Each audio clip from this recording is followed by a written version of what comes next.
এয়া চেলাবাছ ঠাণ্ডা বহুত, স্ন'ফলটো নাই বাৰু। আৰু আজি জুবিন দাও আহিছে চেলাবাছত, এইখন জুবিন দাৰ গাড়ী। কিবা শ্বুটিং কৰি আছে তলত লেকত, তললৈকে যোৱা নাই বাৰু আমি, বহুত ভাগৰ লাগে। বৰফ অকণ অকণ আছে বাৰু। জুবিনক লগ পালোঁ, খুবেই ভাল লাগিল। আৰু এইখনেই জুবিন দাৰ গাড়ী, মই দেখিয়ে গম পাইছোঁ, কাৰণ গুৱাহাটীত মই প্ৰায় দেখি থাকোঁ জুবিন দাৰ গাড়ীখন, 9999 নম্বৰ।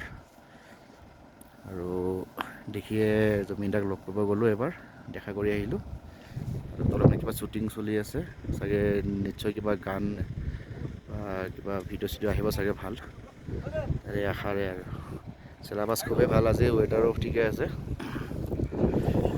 চাব লগা একদম। কিন্তু স্ন'ফলটো নাই আৰু, স্ন'ফল নহয়ও এতিয়া, চিজন গুচি গ'ল।